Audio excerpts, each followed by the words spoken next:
ನಮಸ್ಕಾರ. ಮುಖ್ಯಾಂಶಗಳು. ಕೊರೋನಾ ಚಿಕಿತ್ಸೆ ನೀಡುತ್ತಿರುವ ನರ್ಸ್ಗಳೊಂದಿಗೆ ಸಭೆ, ಆರೋಗ್ಯ ಕಾರ್ಯಕರ್ತರ ಸಮಸ್ಯೆ ಆಲಿಸಲಿರುವ ಮುಖ್ಯಮಂತ್ರಿ ಬಿಎಸ್ ಯಡಿಯೂರಪ್ಪ. ಕೋವಿಡ್ ಸೋಂಕಿತರ ನೆರವಿಗೆ ಧಾವಿಸಿದ ಬ್ಯಾಂಕುಗಳು 5 ಲಕ್ಷ ರೂಪಾಯಿವರೆಗೆ ಖಾತರಿ ರಹಿತ ಸಾಲ ನೀಡಲು ತೀರ್ಮಾನ. ಕೊರೋನಾ ಲಸಿಕೆ ಕೊರತೆಯಾಗದಂತೆ ಕ್ರಮ, ಜೂನ್ ತಿಂಗಳಲ್ಲಿ 12 ಕೋಟಿ ಲಸಿಕೆ ಲಭ್ಯ, ಕೇಂದ್ರ ಆರೋಗ್ಯ ಸಚಿವಾಲಯ. ಮಕ್ಕಳ ಮೇಲೆ ಕೋವ್ಯಾಕ್ಸಿನ್ ಲಸಿಕೆ ಪ್ರಯೋಗಕ್ಕೆ ರಾಜ್ಯದ ಮೈಸೂರಿನ ಚೆಲುವಾಂಬ ಆಸ್ಪತ್ರೆ ಆಯ್ಕೆ, 3 ಹಂತದಲ್ಲಿ ತಲಾ 20 ಮಕ್ಕಳ ಮೇಲೆ ಪ್ರಯೋಗ. ವಾರ್ತೆಗಳ ವಿವರ. ಕೊರೋನಾ ವಾರಿಯರ್ಸ್ಗಳನ್ನು ಪ್ರೋತ್ಸಾಹಿಸುವ ಸಲುವಾಗಿ ಮುಖ್ಯಮಂತ್ರಿ ಬಿಎಸ್ ಯಡಿಯೂರಪ್ಪ ಅವರು ಇಂದು ರಾಜ್ಯದ ವಿವಿಧ ಆಸ್ಪತ್ರೆಗಳಲ್ಲಿ ಕಾರ್ಯನಿರ್ವಹಿಸುತ್ತಿರುವ ನರ್ಸ್ಗಳ ಜೊತೆ ವಿಡಿಯೋ ಸಂವಾದ ನಡೆಸಲಿದ್ದಾರೆ. ಇಂದು ಬೆಳಗ್ಗೆ 11:30ಕ್ಕೆ ನರ್ಸ್ಗಳೊಂದಿಗೆ ಸಮಾಲೋಚನೆ ನಡೆಸಲಿರುವ ಮುಖ್ಯಮಂತ್ರಿ ಕೊರೋನಾ ವಿರುದ್ಧದ ಹೋರಾಟದಲ್ಲಿ ನರ್ಸ್ಗಳು ಜವಾಬ್ದಾರಿ ವಹಿಸಿ ಕೆಲಸ ನಿರ್ವಹಿಸುತ್ತಿರುವ ಕುರಿತು ಅವರನ್ನು ಅಭಿನಂದಿಸಲಿದ್ದಾರೆ. ಅಲ್ಲದೆ ಕಾರ್ಯನಿರ್ವಹಿಸುವ ಸಂದರ್ಭದಲ್ಲಿ ಆಗುತ್ತಿರುವ ಸಮಸ್ಯೆಗಳ ಬಗ್ಗೆಯೂ ಆಲಿಸಲಿದ್ದಾರೆ. ಕೊರೋನಾ 2ನೇ ಅಲೆ ಭಾರೀ ಆತಂಕ ಹುಟ್ಟಿಸಿದ ಸಂದರ್ಭದಲ್ಲೂ ನರ್ಸ್ಗಳು ಸೇರಿದಂತೆ ಅರೆ ವೈದ್ಯಕೀಯ ಸಿಬ್ಬಂದಿ ವೈದ್ಯರ ಜತೆ ಸೇರಿ ಸೋಂಕಿತರ ಚಿಕಿತ್ಸೆಯನ್ನು ಅತ್ಯುತ್ತಮವಾಗಿ ನಿರ್ವಹಿಸುವ ಹಿನ್ನೆಲೆಯಲ್ಲಿ ಅವರಿಗೆ ಧನ್ಯವಾದ ಹೇಳಲಿದ್ದಾರೆ. ಕೊರೋನಾ ಸಂದರ್ಭದಲ್ಲಿ ವೈದ್ಯರ ಜೊತೆಗೆ ನರ್ಸ್ಗಳ ಸೇವೆಯೂ ಅಮೂಲ್ಯವಾದದ್ದು. ಸೋಂಕಿತರ ಮೇಲೆ ಸದಾ ಗಮನ ಹರಿಸಬೇಕಾಗಿರುವ ನರ್ಸ್ಗಳು ತಮ್ಮ ಕುಟುಂಬದಿಂದ ದೂರವಾಗಿ ಸದಾ ಆಸ್ಪತ್ರೆಗಳಲ್ಲೇ ಇರುತ್ತಾರೆ. ಇವರಿಗೆ ಧೈರ್ಯ ತುಂಬಿ ನಿಮ್ಮೊಂದಿಗೆ ನಾವಿದ್ದೇವೆ ಎಂಬ ಭರವಸೆ ನೀಡುವ ಉದ್ದೇಶದಿಂದ ಮುಖ್ಯಮಂತ್ರಿಗಳ ಈ ಸಭೆ ಮಹತ್ವ ಪಡೆದಿದೆ. ಕೇಂದ್ರ ಗಣಿ ಮತ್ತು ಕಲ್ಲಿದ್ದಲು ಖಾತೆ ಸಚಿವ ಪ್ರಹ್ಲಾದ್ ಜೋಶಿ, ರಾಜ್ಯದ ಬೃಹತ್ ಮತ್ತು ಮಧ್ಯಮ ಕೈಗಾರಿಕಾ ಸಚಿವ ಜಗದೀಶ್ ಶೆಟ್ಟರ್ ಹುಬ್ಬಳ್ಳಿಯ ಕಿಮ್ಸ್ ಆಸ್ಪತ್ರೆಯಲ್ಲಿ ನಿನ್ನೆ ಧ್ರುವೀಕೃತ ಆಮ್ಲಜನಕ ಸರಬರಾಜು ವಿಷಯಕ್ಕೆ ಸಂಬಂಧಿಸಿದಂತೆ ಚರ್ಚೆ ನಡೆಸಿದರು.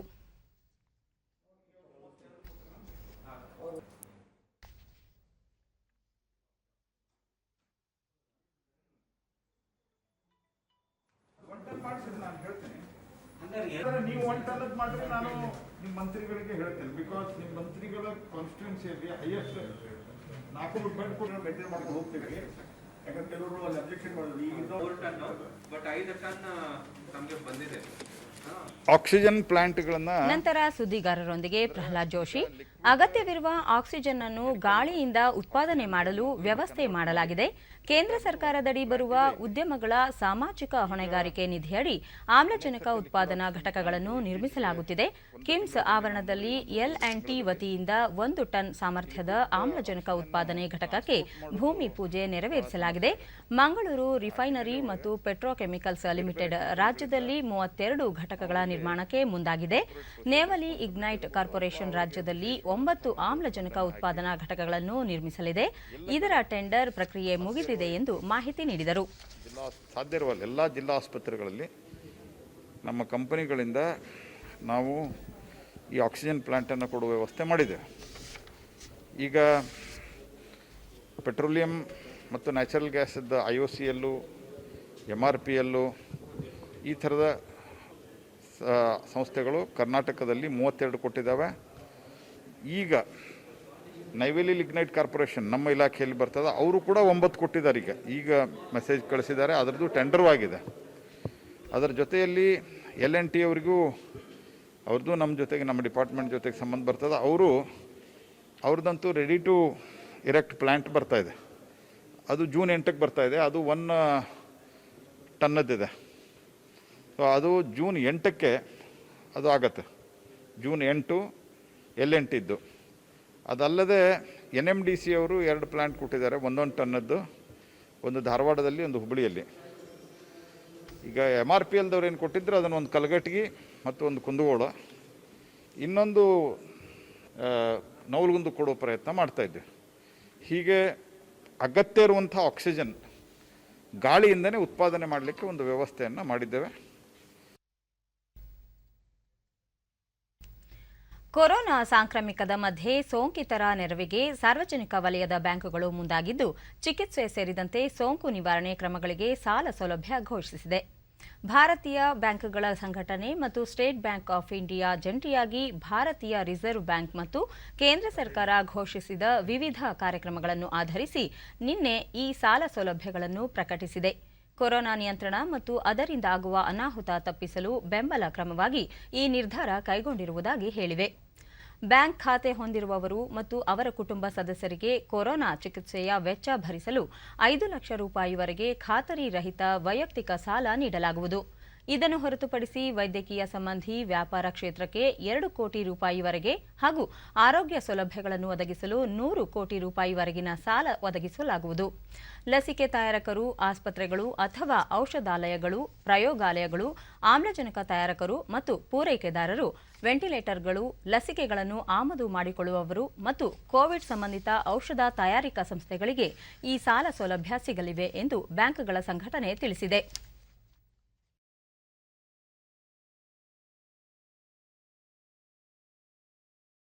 ಜೂನ್ ತಿಂಗಳಲ್ಲಿ 6.09 ಕೋಟಿ ಕೋವಿಡ್ ಲಸಿಕೆಗಳನ್ನು ರಾಜ್ಯಗಳು ಹಾಗೂ ಕೇಂದ್ರಾಡಳಿತ ಪ್ರದೇಶಗಳಿಗೆ ಕೇಂದ್ರ ಸರ್ಕಾರ ಉಚಿತವಾಗಿ ಪೂರೈಸಲಿದೆ.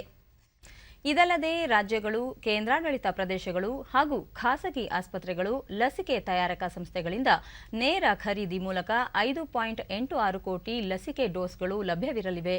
ಇದರಿಂದ ಒಟ್ಟು 12 ಕೋಟಿ ಲಸಿಕೆ ಡೋಸ್ ಜೂನ್ ತಿಂಗಳಲ್ಲಿ ರಾಷ್ಟ್ರೀಯ ಲಸಿಕಾ ಅಭಿಯಾನದಲ್ಲಿ ಲಭಿಸಲಿವೆ ಎಂದು ಕೇಂದ್ರ ಸರ್ಕಾರ ತಿಳಿಸಿದೆ. ಹಂಚಿಕೆಯಾದ ಲಸಿಕಾ ಪೂರೈಸುವ ಮಾಹಿತಿಯನ್ನು ಮುಂಚಿತವಾಗಿ ರಾಜ್ಯಗಳೊಂದಿಗೆ ಹಂಚಿಕೊಳ್ಳಲಾಗುತ್ತದೆ. ಲಸಿಕೆಗಳ ನ್ಯಾಯಯುತ ಬಳಕೆ ಖಚಿತಪಡಿಸಿಕೊಳ್ಳಲು ಲಸಿಕೆ ವ್ಯರ್ಥ ತಗ್ಗಿಸಲು ಕ್ರಮ ಕೈಗೊಳ್ಳುವಂತೆ ಸಂಬಂಧಪಟ್ಟ ಅಧಿಕಾರಿಗಳಿಗೆ ಸೂಚನೆ ನೀಡುವಂತೆ ಕೇಂದ್ರ ಸರ್ಕಾರ ರಾಜ್ಯಗಳಿಗೆ ಸಲಹೆ ನೀಡಿದೆ. ರಾಜ್ಯಗಳು ಹಾಗೂ ಕೇಂದ್ರಾಡಳಿತ ಪ್ರದೇಶಗಳಿಗೆ ಮೊದಲೇ ತಿಳಿಸುವುದರ ಉದ್ದೇಶ ಲಸಿಕೆ ವಿತರಣೆಗೆ ವ್ಯವಸ್ಥಿತ ಯೋಜನೆ ಖಾತರಿಪಡಿಸುವುದಾಗಿದೆ ಎಂದು ತಿಳಿಸಿದೆ. ಲಸಿಕೆ ಹಂಚಿಕೆಯನ್ನು ರಾಜ್ಯಗಳು ಮತ್ತು ಕೇಂದ್ರಾಡಳಿತ ಪ್ರದೇಶಗಳ ಬಳಕೆಯ ಮಾದರಿ, ಜನಸಂಖ್ಯೆ ಹಾಗೂ ಲಸಿಕೆ ವ್ಯರ್ಥವನ್ನು ಆಧಾರವಾಗಿಸಿಕೊಂಡು ನಿರ್ಧರಿಸಲಾಗುತ್ತದೆ. 2021ರ ಜೂನ್ ತಿಂಗಳ ಲಸಿಕೆ ಲಭ್ಯತೆಯ ಮಾಹಿತಿಯನ್ನು ಕೇಂದ್ರ ಸರ್ಕಾರ ರಾಜ್ಯಗಳು ಮತ್ತು ಕೇಂದ್ರಾಡಳಿತ ಪ್ರದೇಶಗಳಿಗೆ ಮುಂಚಿತವಾಗಿ ಒದಗಿಸಿದೆ. ಈ ಸಂಬಂಧ ಮೇ 17 ಹಾಗೂ 29ರಂದು ಪತ್ರ ಬರೆದು ಮಾಹಿತಿ ನೀಡಲಾಗಿದೆ ಎಂದು ವಿವರಿಸಿದೆ.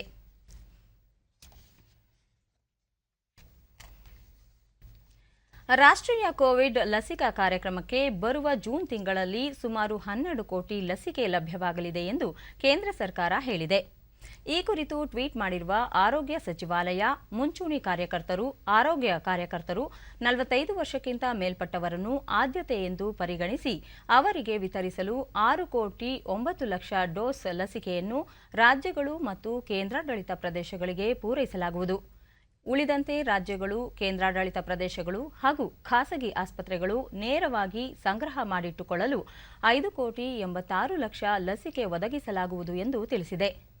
ರಾಜ್ಯ ಮತ್ತು ಕೇಂದ್ರಾಡಳಿತ ಪ್ರದೇಶಗಳಿಗೆ ನಿಗದಿಪಡಿಸಿರುವ ಲಸಿಕೆಯನ್ನು ಸಮರ್ಪಕವಾಗಿ ಬಳಸಿಕೊಳ್ಳುವ ಕುರಿತು ಹಾಗೂ ಲಸಿಕೆ ವ್ಯರ್ಥವಾಗದಂತೆ ನೋಡಿಕೊಳ್ಳಲು ಸಂಬಂಧಿಸಿದ ಅಧಿಕಾರಿಗಳಿಗೆ ನಿರ್ದೇಶನ ನೀಡುವಂತೆ ರಾಜ್ಯ ಸರ್ಕಾರಗಳಿಗೆ ತಿಳಿಸಿದೆ.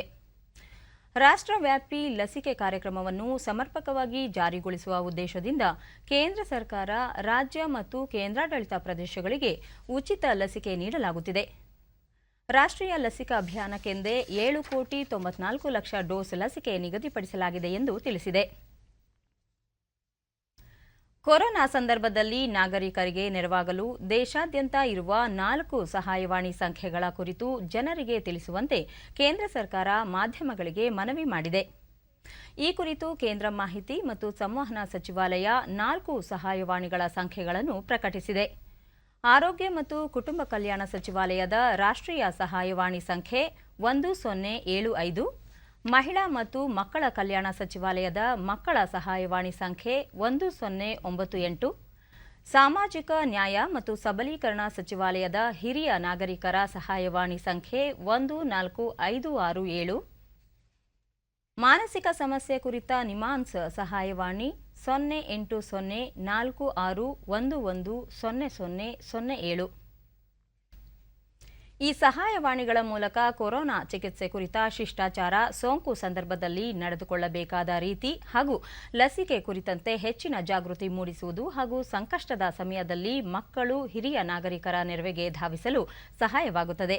ಆದ್ದರಿಂದ ಈ ಕುರಿತು ಜನತೆಗೆ ಮಾಹಿತಿ ನೀಡುವಂತೆ ಕೇಂದ್ರ ಸರ್ಕಾರ ಕೇಳಿಕೊಂಡಿದೆ. ದೇಶಾದ್ಯಂತ ಕೋವಿಡ್-19 ಸೋಂಕಿತರಿಗೆ ಆಮ್ಲಜನಕ ಕೊರತೆ ತಡೆಗಟ್ಟಲು ರೈಲ್ವೆ ಇಲಾಖೆ ಆರಂಭಿಸಿದ ಆಕ್ಸಿಜನ್ ಎಕ್ಸ್‌ಪ್ರೆಸ್‌ಗಳ ಮುಖಾಂತರ ಇದುವರೆಗೆ 21,392 ಟನ್ಗಿಂತಲೂ ಹೆಚ್ಚು ದ್ರವ ಆಮ್ಲಜನಕವನ್ನು ರಾಜ್ಯಗಳಿಗೆ ತಲುಪಿಸಿದೆ. ಏಪ್ರಿಲ್ 24ರಂದು ಈ ಸೇವೆ ಆರಂಭಿಸಿದ ರೈಲ್ವೆ ಇಲಾಖೆ ಈವರೆಗೆ 392 ಆಕ್ಸಿಜನ್ ಎಕ್ಸ್‌ಪ್ರೆಸ್‌ಗಳ ಮೂಲಕ 21,392 ಟನ್ಗಳಿಗಿಂತಲೂ ಹೆಚ್ಚು ದ್ರವ ವೈದ್ಯಕೀಯ ಆಮ್ಲಜನಕವನ್ನು ಕರ್ನಾಟಕ ಸೇರಿದಂತೆ 15 ರಾಜ್ಯಗಳಿಗೆ ಪೂರೈಕೆ ಮಾಡಿವೆ. ಗುಜರಾತಿನ ಹಪಾ, ಮುಂಡ್ರಾ, ಬರೋಡಾ, ರೂರ್ಕೆಲಾ, ದುರ್ಗಾಪುರ, ಟಾಟಾನಗರ, ಅಂಗುಲ್ ಮುಂತಾದ ಸ್ಥಳಗಳಿಂದ ಆಮ್ಲಜನಕವನ್ನು ರೈಲಿನ ಮೂಲಕ ವಿವಿಧ ರಾಜ್ಯಗಳಿಗೆ ತಲುಪಿಸಲಾಗುತ್ತಿದೆ. ಹರಿಯಾಣ ಮತ್ತು ಕರ್ನಾಟಕಕ್ಕೆ ದ್ರವ ವೈದ್ಯಕೀಯ ಆಮ್ಲಜನಕದ ವಿತರಣೆ ಪ್ರಮಾಣ ತಲಾ 2,000 ಟನ್ ದಾಟಿದೆ ಎಂದು ರೈಲ್ವೆ ಸಚಿವಾಲಯ ತಿಳಿಸಿದೆ.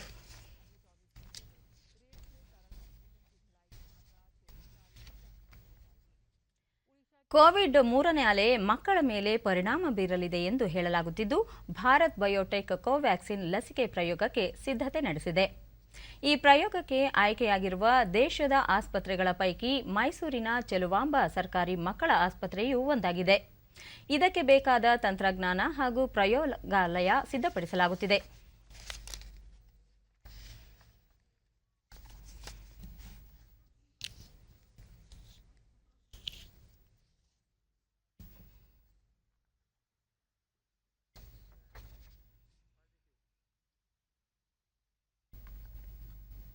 ಡಿಡಿ ನ್ಯೂಸ್ನೊಂದಿಗೆ ಚೆಲುವಾಂಬ ಆಸ್ಪತ್ರೆ ವೈದ್ಯೆ ಡಾಕ್ಟರ್ ಸುಧಾ ರುದ್ರಪ್ಪ, ಮಕ್ಕಳ ಮೇಲಿನ ಕೋವ್ಯಾಕ್ಸಿನ್ ಲಸಿಕೆ ಪ್ರಯೋಗಕ್ಕೆ ಚೆಲುವಾಂಬ ಆಸ್ಪತ್ರೆ ಆಯ್ಕೆಯಾಗಿರುವುದು ಹೆಮ್ಮೆಯ ವಿಷಯವಾಗಿದೆ.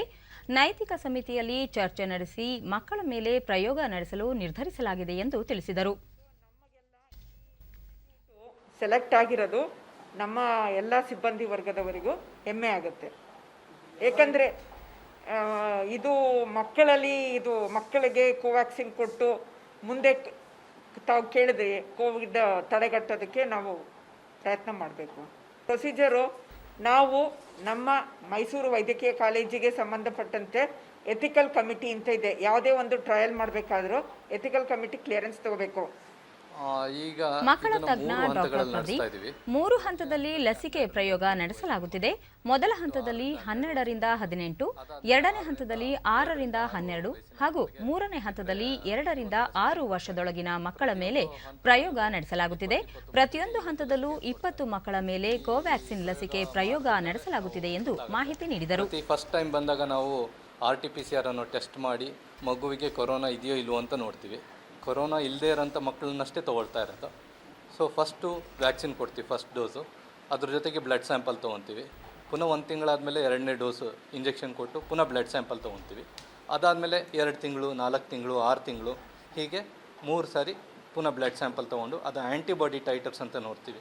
ಅಂದರೆ ಅದರಲ್ಲಿ ರೋಗ ನಿರೋಧಕ ಶಕ್ತಿ ಯಾವ ಪ್ರಮಾಣದಲ್ಲಿದೆ ಅಂತ ನೋಡಿಕೊಂಡು ಅದನ್ನು ರಿಸಲ್ಟ್ಸ್ ರಿಲೀಸ್ ಮಾಡ್ತಾರೆ.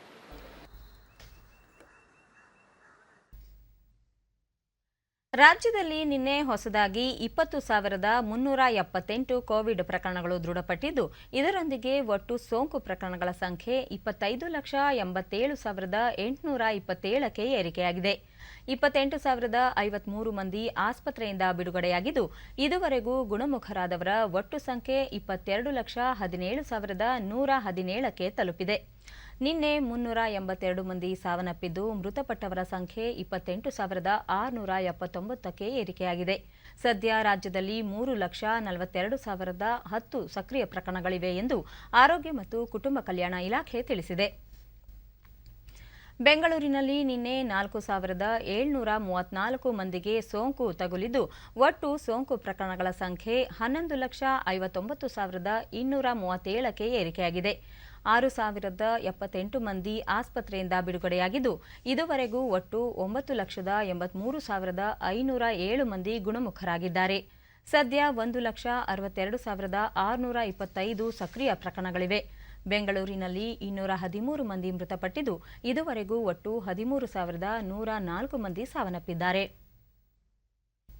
ಉಳಿದಂತೆ ರಾಜ್ಯದ ವಿವಿಧ ಜಿಲ್ಲೆಗಳಲ್ಲಿ ದಾಖಲಾಗಿರುವ ಸೋಂಕು ಪ್ರಕರಣಗಳ ಸಂಖ್ಯೆ ಈ ರೀತಿ ಇದೆ.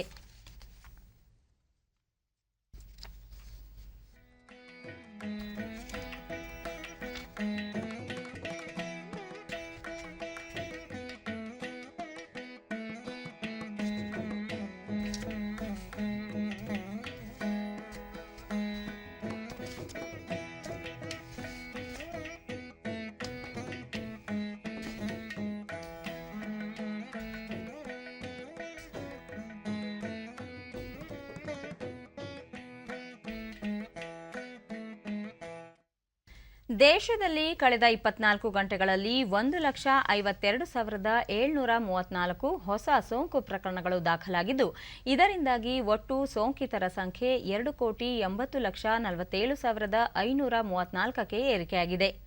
ಇದೇ ಅವಧಿಯಲ್ಲಿ 2,38,022 ಸೋಂಕಿತರು ಆಸ್ಪತ್ರೆಗಳಿಂದ ಬಿಡುಗಡೆಯಾಗಿದ್ದಾರೆ. ಇದರೊಂದಿಗೆ ಒಟ್ಟಾರೆ ಗುಣಮುಖರಾದವರ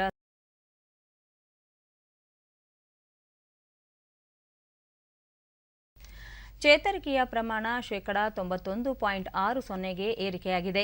ಒಟ್ಟು 20,26,092 ಸಕ್ರಿಯ ಪ್ರಕರಣಗಳಿವೆ. ಈ ಪ್ರಮಾಣ 7.22ರಷ್ಟಿದೆ. 3,128 ಮಂದಿ ಮೃತಪಟ್ಟಿದ್ದು, ಈವರೆಗೆ ಒಟ್ಟು 3,29,100 ಮಂದಿ ಮೃತಪಟ್ಟಿದ್ದು, ಮರಣ ಪ್ರಮಾಣ 1.17ರಷ್ಟಿದೆ.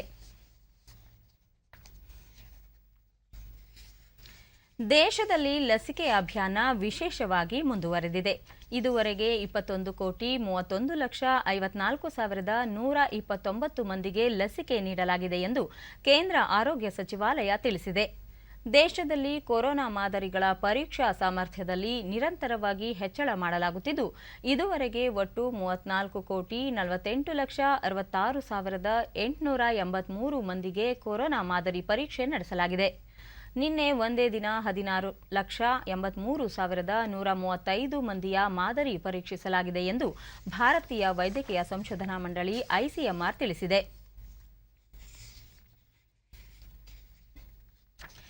ಚಿತ್ರದುರ್ಗ ಜಿಲ್ಲೆಯಲ್ಲಿ ಒಟ್ಟು 49 ಜನರಿಗೆ ಕಪ್ಪು ಶಿಲೀಂಧ್ರ ರೋಗ ಕಾಣಿಸಿಕೊಂಡಿದೆ. ಈ ಪೈಕಿ 7 ಜನರಲ್ಲಿ ಸೋಂಕು ತೀವ್ರಗೊಂಡಿದ್ದು, ಉಳಿದ 42 ಜನ ಶಂಕಿತರು ಎಂದು ಗುರುತಿಸಲಾಗಿದೆ ಎಂದು ಜಿಲ್ಲಾ ಆರೋಗ್ಯ ಮತ್ತು ಕುಟುಂಬ ಕಲ್ಯಾಣ ಅಧಿಕಾರಿ ಡಾ ಪಾಲಾಕ್ಷ ತಿಳಿಸಿದ್ದಾರೆ. ಡಿಡಿ ನ್ಯೂಸ್ನೊಂದಿಗೆ ಅವರು, ಕೋವಿಡ್ ಸೋಂಕಿತರು ಹಾಗೂ ಆ ಸೋಂಕಿನಿಂದ ಗುಣಮುಖರಾದಂತವರಲ್ಲಿ ಕಪ್ಪು ಶಿಲೀಂಧ್ರ ರೋಗ ಕಾಣಿಸಿಕೊಳ್ಳುತ್ತಿದ್ದು, ಜಿಲ್ಲಾಸ್ಪತ್ರೆ ಹಾಗೂ ಬಸವೇಶ್ವರ ವೈದ್ಯಕೀಯ ಕಾಲೇಜ್ ಮತ್ತು ಸಂಶೋಧನಾ ಕೇಂದ್ರದಲ್ಲಿ ಚಿಕಿತ್ಸೆ ನೀಡಲಾಗುತ್ತಿದೆ. ಸೋಂಕಿನ ಬಗ್ಗೆ ಆತಂಕ ಬೇಡ, ಎಚ್ಚರ ವಹಿಸಿ ವೈಯಕ್ತಿಕ ಹಾಗೂ ಸಾಮುದಾಯಿಕ ಸ್ವಚ್ಛತೆಗೆ ಆದ್ಯತೆ ನೀಡಬೇಕು ಎಂದು ಸಲಹೆ ನೀಡಿದರು.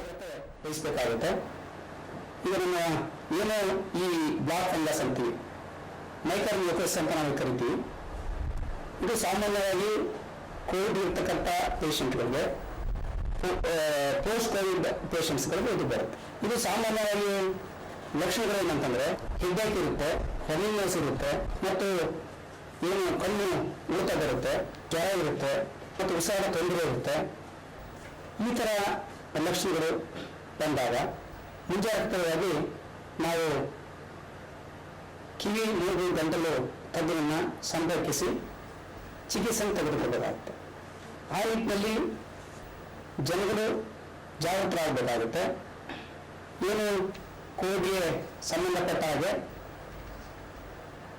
ಏನು ನಾವು ಪಾಲನೆಯನ್ನು ಮಾಡ್ತೀವಿ, ಅದೇ ರೀತಿ ಬ್ಲಾಕ್ ಫಂಗಸ್ನಲ್ಲಿ ನಾವು ವೈಯಕ್ತಿಕ ಸ್ವಚ್ಛತೆಯನ್ನು ಕಾಪಾಡಬೇಕಾಗುತ್ತೆ ಮತ್ತು ನಮ್ಮ ಸುತ್ತಮುತ್ತ ಸ್ವಚ್ಛತೆಯನ್ನು ನಾವು ಕಾಪಾಡಬೇಕು. ನಾವು ಇತ್ತೀಚೆಗೆ ನೋಡಲ್ ಅಧಿಕಾರಿ ಡಾಕ್ಟರ್ ಪ್ರಹ್ಲಾದ, ರೋಗ ನಿರೋಧಕ ಶಕ್ತಿ ಕಡಿಮೆ ಇರುವ ಹಾಗೂ ಮಧುಮೇಹ ನಿಯಂತ್ರಣಕ್ಕೆ ಬಂದಿಲ್ಲದ ಜನರಲ್ಲಿ ಕಪ್ಪು ಶಿಲೀಂಧ್ರ ರೋಗ ಹೆಚ್ಚಾಗಿ ಕಂಡುಬರುತ್ತಿದೆ. ಮೂಗಿನಲ್ಲಿ ಕೀವು, ಕಣ್ಣು, ತಲೆನೋವಿನಂತಹ ಲಕ್ಷಣಗಳು ಕಂಡುಬಂದ ತಕ್ಷಣ ಕಿವಿ, ಮೂಗು, ಗಂಟಲು ವಿಭಾಗದ ತಜ್ಞರನ್ನು ಸಂಪರ್ಕಿಸಿ ಕಾಯಿಲೆ ಖಾತ್ರಿಪಡಿಸಿಕೊಂಡ ನಂತರ ಚಿಕಿತ್ಸೆ ಪಡೆಯಬೇಕು ಎಂದು ಹೇಳಿದರು. ಕಡಿಮೆ ಇರುತ್ತೆ ಅಂತವರಿಗೆ ಆವರಿಸಿಕೊಳ್ಳುವಂತ ಈ ಫಂಗಸ್ ಇನ್ಫೆಕ್ಷನ್ ಇದು ಅದೇ. ಆದರೆ ಈಗ ದುರದೃಷ್ಟವಶಾತ್ ಏನಾಗಿದೆ, ಈಗ ಈ ಕೊರೋನಾ ವೈರಸ್ನ 2ನೇ ಅಲೆ ಬಂದಾಗ ಈ ಕೇಸ್ಗಳು ಜಾಸ್ತಿ ನೋಡ್ತಾ ಇದ್ದೀವಿ. ಯಾರಲ್ಲಿ ಜಾಸ್ತಿ ನೋಡ್ತಾ ಇದ್ದೀವಿ ಅಂತಂದ್ರೆ, ಕೊರೋನಾ ಇನ್ಫೆಕ್ಷನ್ ಜೊತೆಗೆ ಯಾರಿಗೆ ಮಧುಮೇಹ ರೋಗ ಇದೆ, ಡಯಾಬಿಟಿಸ್ ಅಂತ ಹೇಳ್ತೀವಿ, ಮಧುಮೇಹ ರೋಗ ಇತ್ತು, ಯಾರಿಗೆ ನಿಯಂತ್ರಣದಲ್ಲಿ ಇರೋದಿಲ್ಲ ಮಧುಮೇಹ ರೋಗ ಅಂಥವರಲ್ಲಿ 1, 2 ಕೆಲವರು ಹೆಚ್ಚಾಗಿ ಸ್ಟೀರಾಯ್ಡ್ ತಗೊಂಡವರಲ್ಲಿ ಕೂಡ ನೋಡ್ತಾ ಇದ್ದೀವಿ. ಬಟ್ ಏನಂತಂದ್ರೆ ದುರದೃಷ್ಟವಶಾತ್ ಯಾರು ಸ್ಟೀರಾಯ್ಡ್ ತಗೊಂಡಿಲ್ಲ ಅವರಲ್ಲೂ ಕೂಡ ನೋಡಿದ್ದೀವಿ. ಸೊ ಸ್ಟೀರಾಯ್ಡನ್ನೇ ನಾವು ದೂಷಿಸೋದು ಕೂಡ ಒಳ್ಳೆಯದಲ್ಲ. ಜೊತೆಗೆ ಯಾರು ಉತ್ತಮ ಈ ನೈರ್ಮಲ್ಯತೆ ಇಲ್ಲದೆ ಅಂತ ಈ ಜಾಗದಲ್ಲಿ ವಾಸ ಮಾಡ್ತಾರೆ, ಸೊ ಅಂಥವರಲ್ಲಿ ಕೂಡ ನಾವು ಹೆಚ್ಚಾಗಿ ಇತ್ತೀಚೆಗೆ ನೋಡಿ ಬಂದಿದ್ದೀವಿ. ಬಿಜೆಪಿ ನೇತೃತ್ವದ ಕೇಂದ್ರ ಸರ್ಕಾರ 2ನೇ ಅವಧಿಯಲ್ಲಿ 2 ವರ್ಷ ಪೂರೈಸಿದ ಹಿನ್ನೆಲೆಯಲ್ಲಿ ಬೆಂಗಳೂರು ಗ್ರಾಮಾಂತರ ನೆಲಮಂಗಲ ಸಮೀಪದ ಬಾಗಲಗುಂಟೆ ವಾರ್ಡ್ನ ನೂತನ ಕೋವಿಡ್-19 ಸಹಾಯವಾಣಿ ಕೇಂದ್ರಕ್ಕೆ ಉಪಮುಖ್ಯಮಂತ್ರಿ ಡಾ ಸಿಎನ್ ಅಶ್ವತ್ಥನಾರಾಯಣ ನಿನ್ನೆ ಭೇಟಿ ನೀಡಿ ಪರಿಶೀಲಿಸಿದರು.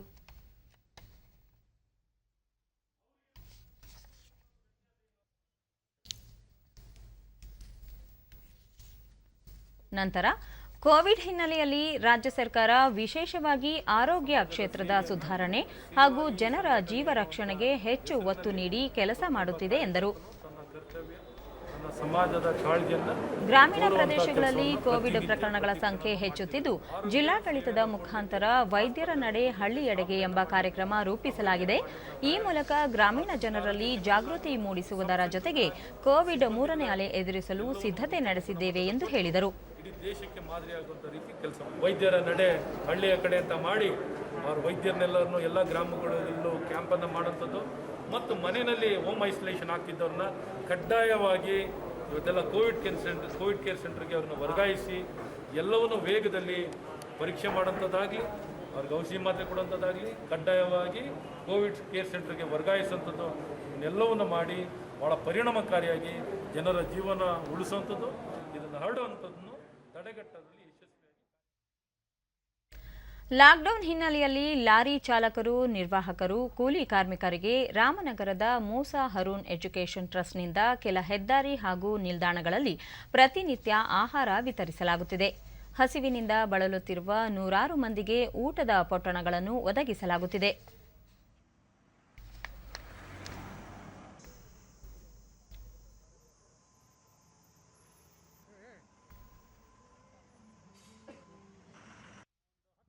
ಡಿಡಿ ನ್ಯೂಸ್ನೊಂದಿಗೆ ಟ್ರಸ್ಟ್ನ ಮುಖ್ಯಸ್ಥರು, ಕೂಲಿ ಕಾರ್ಮಿಕರು, ನಿರ್ಗತಿಕರು, ಲಾರಿ ಚಾಲಕರು ಸೇರಿ ಕಷ್ಟದಲ್ಲಿರುವವರಿಗೆ ಸಹಾಯ ಮಾಡಲು ಕಳೆದ 10 ದಿನದಿಂದ ಈ ಯೋಜನೆ ಆರಂಭಿಸಲಾಗಿದೆ ಎಂದು ಹೇಳಿದರು.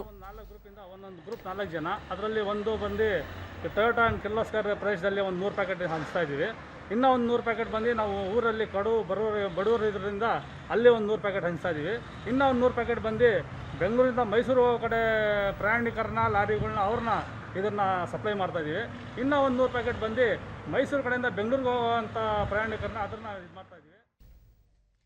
ಲಾರಿ ಚಾಲಕ ನಾಗರಾಜು, ಲಾಕ್ಡೌನ್ ವೇಳೆ ಒಂದು ಹೊತ್ತಿನ ಊಟಕ್ಕೂ ಕಷ್ಟವಿರುವಾಗ ಜಾತಿ ಮತ ಎಲ್ಲವನ್ನೂ ಬಿಟ್ಟು ಪ್ರತಿಯೊಬ್ಬರಿಗೂ ಆಹಾರ ಒದಗಿಸುತ್ತಿರುವ ಇವರಿಗೆ ಧನ್ಯವಾದಗಳು ಎಂದರು. ಹೊಟ್ಟೆ ತುಂಬಿಸ್ತಾರಲ್ಲ, ಅದೊಂದು ಒಳ್ಳೆ ಕೆಲಸ ಮಾಡ್ತಾರಣ. ಯಾರಾಗಲಿ ಕೈ ಮುಗಿದು ಕೇಳ್ಕೊತೀವಿ, ಒಳ್ಳೆ ಕೆಲಸ ಮಾಡ್ತಾರಣ. ಕೂಲಿ ಕಾರ್ಮಿಕರಾದ ಕವಿತಾ, ನಿತ್ಯ ಕೂಲಿ ಮಾಡಿದರೆ ಮಾತ್ರ ನಮಗೆ ಊಟ, ಇಲ್ಲವಾದಲ್ಲಿ ಇಲ್ಲ. ಈಗ ನಮಗೆ ಯಾವುದೂ ಇಲ್ಲ. ಈ ಟ್ರಸ್ಟ್ನಿಂದ ಊಟ ಸಿಗುತ್ತಿರುವುದು ಖುಷಿ ತಂದಿದೆ ಎಂದರು. ಅನುಕೂಲ ಆಯಿತು, ಊಟ ಕೊಟ್ಟು ಅನುಕೂಲ ಆಗೈತೆ ಸರ್. ನಮಗೆ ಇಲ್ಲಿರೋದಕ್ಕೆ ಹೇಳಿದ್ರಿ ಸರ್, ಅದಕ್ಕೆ ಬಂದ್ಕೊಂಡು ಹೋಗ್ತೀವಿ ಸರ್. ಹಾಸನ ಜಿಲ್ಲೆ ಅರಸೀಕೆರೆ ತಾಲೂಕಿನ ರಾಂಪುರ ಗ್ರಾಮದ ವಸತಿ ನಿಲಯದಲ್ಲಿ ಸೋಂಕಿತರಿಗೆ ಯೋಗ, ನೃತ್ಯದ ಮೂಲಕ ಆತ್ಮಸ್ಥೈರ್ಯ ತುಂಬುತ್ತಿದ್ದು ಉತ್ತಮ ಔಷಧೋಪಚಾರ ನೀಡಲಾಗುತ್ತಿದೆ. ಈ ಪ್ರಯೋಗದಿಂದ ರೋಗಿಗಳಿಗೆ ಮಾನಸಿಕ ಸ್ಥಿರತೆ ಮತ್ತು ಆತ್ಮವಿಶ್ವಾಸ ವೃದ್ಧಿಸುವ ಪ್ರಯತ್ನ ಮಾಡಲಾಗುತ್ತಿದೆ. ಈ ವಸತಿ ನಿಲಯದ ಸೋಂಕಿತರಿಗೆ ಪ್ರತಿನಿತ್ಯ ಬೆಳಗ್ಗೆ ಹಾಗೂ ಸಂಜೆ ಕೆಲ ನಿಮಿಷಗಳ ಕಾಲ ಯೋಗ, ನೃತ್ಯ ಮಾಡಿಸಲಾಗುತ್ತಿದೆ. ಇದರಿಂದ ಅವರಲ್ಲಿ ಆತ್ಮಸ್ಥೈರ್ಯ ಹೆಚ್ಚುತ್ತಿದ್ದು, ಜತೆಗೆ ಜಿಲ್ಲಾಡಳಿತ ನೀಡುವ ಔಷಧಗಳನ್ನು ನೀಡುವುದರಿಂದ ಸೋಂಕು ನಿವಾರಣೆ ಸಾಧ್ಯವಾಗುತ್ತಿದೆ.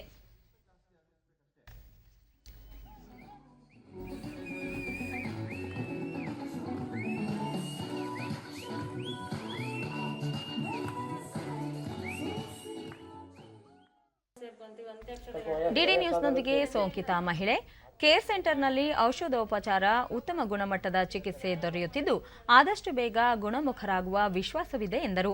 ಖಂಡಿತ ಇರಬೇಡಿ, ಪಾಸಿಟಿವ್ ಅಂತ ಬಂದ ತಕ್ಷಣನೇ ಕೊರೋನಾ ಸೆಂಟ್ರಿಗೆ ಇಲ್ಲಿಗೆ ಬನ್ನಿ. ನಾವು ಮನೇಲಿ ಇರೋದಕ್ಕಿಂತ ನಾವು ಟೈಮಿಗೆ ಸರಿಯಾಗಿ ಮಾಡ್ಕೊಂಡು ತಿನ್ನಲ್ಲ, ಹೊರಗೂ ಒಳಗೂ ಓಡಾಡ್ತಿರ್ತೀವಿ. ಸೌದಿಲ್ಲ ಅಂತಂದ್ರೂ ಹೊಲಕ್ಕೆ ಹೋಗ್ತೀವಿ, ನೀರಿಲ್ಲ ಅಂತಂದ್ರೂ ಫಿಲ್ಟರ್ ಸೆಂಟ್ರಿಗೆ ಹೋಗ್ತೀವಿ. ಹಂಗಾಗಿ ನಾವು ಮನೇಲಿ ಇರೋದೇ ಬೇಡ. ಇಂದ ಹೋದ್ಮೇಲೂ ನಮ್ಗೆ 1 ವಾರ ಮನೇಲಿ ರೆಸ್ಟ್ ಆಗಿರಕ್ಕೆ ಹೇಳಿದ್ದಾರೆ. ಸಿಂಪ್ಟಮ್ಸ್ ಇರುತ್ತೆ ವೈರಸ್ ಒಳಗೆ, 1 ವಾರ ಎಲ್ಲೂ ಓಡಾಡಬೇಡಿ ಅಂತಾನು ಹೇಳಿದ್ದಾರೆ. ಅದನ್ನೆಲ್ಲ ನೀಟಾಗಿ ನಮ್ಗೆ ಪ್ರಿಕಾಷನ್ಸ್ ಹೇಳಿ ಕಳಿಸ್ತಾರೆ. ಜಿಲ್ಲಾ ಆರೋಗ್ಯಾಧಿಕಾರಿ ಡಾಕ್ಟರ್ ಸತೀಶ್, ಕೋವಿಡ್ ಆರೈಕೆ ಕೇಂದ್ರಗಳಲ್ಲಿ ವಿಶೇಷ ವೈದ್ಯರನ್ನು ನೇಮಿಸುವ ಮೂಲಕ ಸೋಂಕಿತರಿಗೆ ಯೋಗ, ನೃತ್ಯ ಮತ್ತಿತರ ಕಾರ್ಯಕ್ರಮ ಆಯೋಜಿಸುವ ಮೂಲಕ ಸೋಂಕಿತರಲ್ಲಿ ವಿಶ್ವಾಸ ಮೂಡಿಸಲಾಗುತ್ತಿದೆ ಎಂದರು. ಅವರಿಗೆ ಏನು ಯೋಗ ಇರ್ಬೋದು ಅಥವಾ ಬೇರೆ ಬೇರೆ ಆಕ್ಟಿವಿಟೀಸ್ನ ಕೂಡ ಮಾಡಿಸ್ತಾ ಇದ್ದೀವಿ. ಅವ್ರ ಕಡೆಯಿಂದ ಏನು ಸೋಂಕಿತರಿದ್ದಾರೆ ಅವರನ್ನು ಆತ್ಮಸ್ಥೈರ್ಯವನ್ನು ಇಂಪ್ರೂವ್ ಮಾಡುವಂಥ ಕಡೆ ಗಮನ ಹರಿಸಿದ್ದಾರೆ. ಅವರು ಜೊತೆಗೆ ವಿಶೇಷವಾಗಿ ಅವರ ಬಗ್ಗೆ ಗಮನ ಹರಿಸಿ ಅವರು ಅಲ್ಲಿ ಯೋಗ ಹೇಳ್ಕೊಡುವಂಥದ್ದು, ಜೊತೆಗೆ ಅವ್ರಿಗೆ ಎಕ್ಸ್ಟ್ರಾ ಆ್ಯಕ್ಟಿವಿಟೀಸ್ ಮಾಡುವಂಥದ್ದು, ಡ್ಯಾನ್ಸ್ ಕಾರ್ಯಕ್ರಮಗಳು ಹಮ್ಮಿಕೊಳ್ಳುವಂಥದ್ದು ದೂರದಿಂದ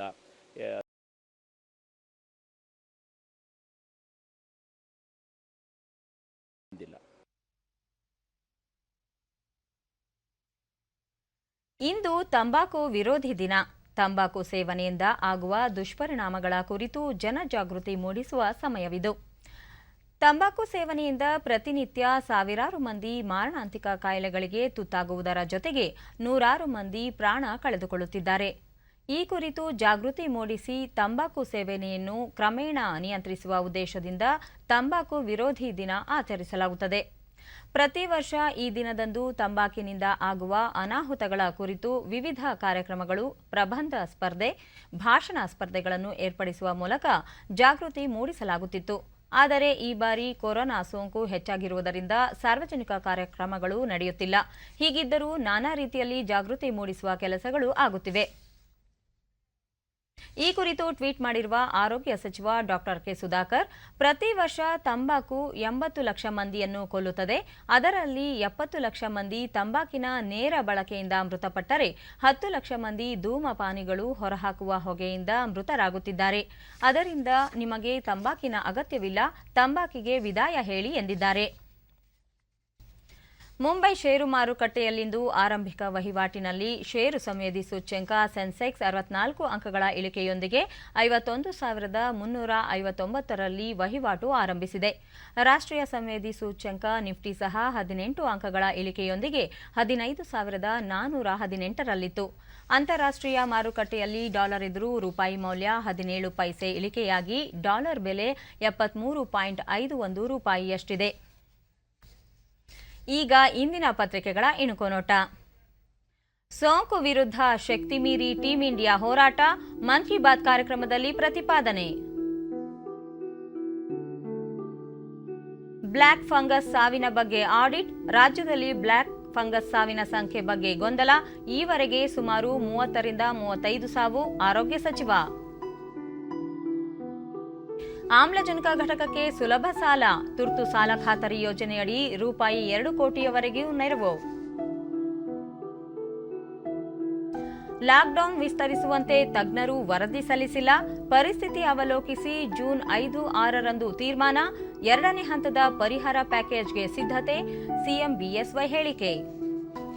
ಗೆದ್ದ ಒಸಾಕ, ಬಿದ್ದ ಥೀಮ್, ಫ್ರೆಂಚ್ ಓಪನ್, ಫ್ಯಾಬ್ಲೋ ಆಂಡೂಜಾರ್ ವಿಟಾವೋ ಫಾಗ್ನಿಗೆ ಗೆಲುವು, ಕರ್ಬರ್ಗೆ ನಿರಾಸೆ. ಇವು ಇಂದಿನ ಪತ್ರಿಕೆಗಳ ಪ್ರಮುಖ ಸುದ್ದಿ. ಉಳಿದಂತೆ ಮುಂಗಾರು 3 ದಿನ ವಿಳಂಬ, ಜೂನ್ 3ಕ್ಕೆ ಕೇರಳ ಪ್ರವೇಶ, ರಾಜ್ಯದಲ್ಲಿ ಭಾರೀ ಮಳೆ ಸಾಧ್ಯತೆ. 3ನೇ ಅಲೆ, ಮಕ್ಕಳ ರಕ್ಷಣೆಗೆ ಸಮೀಕ್ಷೆಯ ಬಲೆ, ಕೊಪ್ಪಳದಲ್ಲಿ ರಾಜ್ಯದಲ್ಲೇ ಮೊದಲ ಪ್ರಯೋಗ, ಜೂನ್ 2ರಿಂದ ಮನೆ ಸಮೀಕ್ಷೆ ಶುರು, ಶಿಕ್ಷಕರಿಗೆ ಹೊಣೆ. ಗ್ರಾಮ ಪಂಚಾಯತ್ನಲ್ಲಿ ಕೊರೋನಾ ಪ್ರಕರಣಗಳ ಸಂಖ್ಯೆ ಇಳಿಕೆ, ಕೊರೋನಾ ಬಗ್ಗೆ ಜಾಗೃತಿ ಮೂಡಿಸಿ ಯಶಸ್ವಿಯಾದ ಪಂಚಾಯಿತಿ.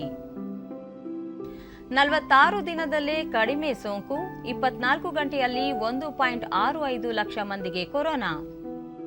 ಬಾಕ್ಸಿಂಗ್, ಪೂಜಾಗೆ ಚಿನ್ನ, ಬೆಳ್ಳಿ ಪದಕಕ್ಕೆ ಸಮಾಧಾನ ಪಟ್ಟುಕೊಂಡ ಮೇರಿ ಕೋಮ್. ಕೊನೆಯಲ್ಲಿ ಮತ್ತೊಮ್ಮೆ ಮುಖ್ಯಾಂಶಗಳು. ಕೊರೋನಾ ಚಿಕಿತ್ಸೆ ನೀಡುತ್ತಿರುವ ನರ್ಸ್ಗಳೊಂದಿಗೆ ಸಭೆ, ಆರೋಗ್ಯ ಕಾರ್ಯಕರ್ತರ ಸಮಸ್ಯೆ ಆಲಿಸಲಿರುವ ಮುಖ್ಯಮಂತ್ರಿ ಬಿಎಸ್ ಯಡಿಯೂರಪ್ಪ. ಕೋವಿಡ್ ಸೋಂಕಿತರ ನೆರವಿಗೆ ಧಾವಿಸಿದ ಬ್ಯಾಂಕುಗಳು, 5 ಲಕ್ಷ ರೂಪಾಯಿವರೆಗೆ ಖಾತರಿ ರಹಿತ ಸಾಲ ನೀಡಲು ತೀರ್ಮಾನ. ಕೊರೋನಾ ಲಸಿಕೆ ಕೊರತೆಯಾಗದಂತೆ ಕ್ರಮ, ಜೂನ್ ತಿಂಗಳಲ್ಲಿ 12 ಕೋಟಿ ಲಸಿಕೆ ಲಭ್ಯ, ಕೇಂದ್ರ ಆರೋಗ್ಯ ಸಚಿವಾಲಯ. ಮಕ್ಕಳ ಮೇಲೆ ಕೋವ್ಯಾಕ್ಸಿನ್ ಲಸಿಕೆ ಪ್ರಯೋಗಕ್ಕೆ ರಾಜ್ಯದ ಮೈಸೂರಿನ ಚೆಲುವಾಂಬ ಆಸ್ಪತ್ರೆ ಆಯ್ಕೆ, 3 ಹಂತದಲ್ಲಿ ತಲಾ 20 ಮಕ್ಕಳ ಮೇಲೆ ಪ್ರಯೋಗ. ನಮ್ಮ ವಾರ್ತಾ ಪ್ರಸಾರವನ್ನು ನೀವು ಡಿಡಿ ಚಂದನ ನ್ಯೂಸ್ ಯೂಟ್ಯೂಬ್ ಚಾನೆಲ್ನಲ್ಲೂ ವೀಕ್ಷಿಸಬಹುದು. ವೀಕ್ಷಕರೇ, ಈಗ ನಾನು ಸ್ಟುಡಿಯೋದಿಂದ ಹೊರಹೋಗುತ್ತಿರುವ ಕಾರಣ ಮಾಸ್ಕ್ ಧರಿಸುತ್ತಿದ್ದೇನೆ. ನೀವು ಸಹ ಮನೆಯಿಂದ ಹೊರಹೋಗುವ ಮುನ್ನ ಸರಿಯಾದ ಕ್ರಮದಲ್ಲಿ ತಪ್ಪದೇ ಮಾಸ್ಕ್ ಧರಿಸಿ. ವ್ಯಕ್ತಿಗತ ಅಂತರ ಕಾಪಾಡಿಕೊಳ್ಳುವುದರೊಂದಿಗೆ ನೀವು ಸುರಕ್ಷಿತವಾಗಿರಿ, ನಿಮ್ಮವರನ್ನು ಸುರಕ್ಷಿತವಾಗಿರಿಸಿ. ನೈರ್ಮಲ್ಯಕ್ಕೆ ಆದ್ಯತೆ ನೀಡುವುದರ ಜೊತೆಗೆ ಸೋಂಕು ತಡೆಗೆ ಸಾರ್ವಜನಿಕರು ಕೋವಿಡ್-19 ಲಸಿಕೆ ಪಡೆಯುವುದು ಅಗತ್ಯ. ನಮ್ಮ ಮುಂದಿನ ವಾರ್ತಾ ಪ್ರಸಾರ ಮಧ್ಯಾಹ್ನ 1 ಗಂಟೆಗೆ. ನಮಸ್ಕಾರ.